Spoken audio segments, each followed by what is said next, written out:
السلام علیکم۔ آج تو روٹین کے مطابق ہم پودے روانہ کر رہے۔ بس آپ کو خاص طور پر بتانا تھا سندرخانی انگور کے حوالے سے، کیونکہ سندرخانی انگور پر ہم نے زیادہ تر کچھ ویڈیو نہیں بنائے ہیں، تو آج مجھے یاد آئے کہ سندرخانی کے بارے میں آپ کو بتاؤں۔ سندرخانی ایک ایسی انگور کی ویرائٹی ہے جو لو چل ویرائٹی ہے، اور گرم علاقوں میں ویسے تو یہ ٹھنڈے علاقوں میں بھی کامیاب ہے، گرم علاقوں میں بھی کامیاب ہے، لیکن اس کی پنجاب میں باغات باقاعدہ بنے ہوئے ہیں سندرخانی کی جو بھی ویرائٹی ہے۔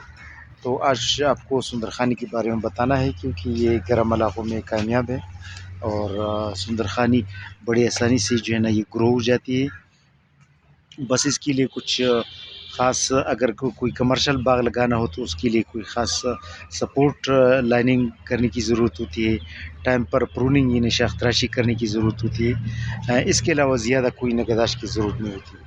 تو اسی لیے انگور جو ہے نا خاص کر باغ لگانے کے لیے بہترین ایک الٹرنیٹو ہے۔ تو آج آپ کو انگور کے بارے میں بتانا تھا۔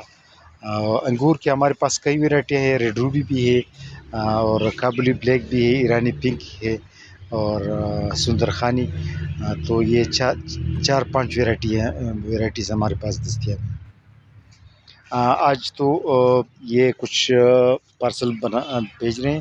علی رشید صاحب ہے، گجرات سے اس کا تعلق ہے، اور ان کے لیے پارسیمن املوک جسے کہتے ہیں، جاپانی پل، وہ بھیج رہے ہیں، فلوریڈا کنگ اور ارلی گرانڈ آڑو، اور یہ ریڈ گوجی بیری کے پلانٹس بھی ہمارے پاس ہیں جی۔ ریڈ گوجی بیری کا بھی ایک پودا ان کے لیے بھیج رہے ہیں، اور اس کے علاوہ ناشپاتی اور چائنیز لوکاٹ، پنگمی ریسبیری ان کے لیے بھیج رہے ہیں۔ اچھا، یہ ایک احسان الرحمان صاحب ہے، لاہور سے اس کا تعلق ہے، ان کے لیے اینا ایپل بھیج رہے ہیں، پیکان نٹس بھی ایڈ کر رہے ہیں ان کے لیے، اور سندرخانی انگور۔ اس کے علاوہ یہ اینا ایپل کے 2 پودے، خرمانی ریڈ اور بلیک بیری کی کچھ پودے، یلو ریسبیری، پنگمی ریسبیری، یہ ان کے لیے ایڈ کر رہے ہیں۔ اور یہ بھی ایک پارسل ہے جس میں کچھ پودے ہیں بلیک بیری کی کچھ پودے ان کے لیے روانہ کر رہے ہیں۔ تو آج فوکس کر لی تھی انگور کے بارے میں، کیونکہ انگور گھر میں بھی لگایا جا سکتا ہے، گملے میں بھی کامیاب ہے، اور زمین پر بھی کامیاب ہے۔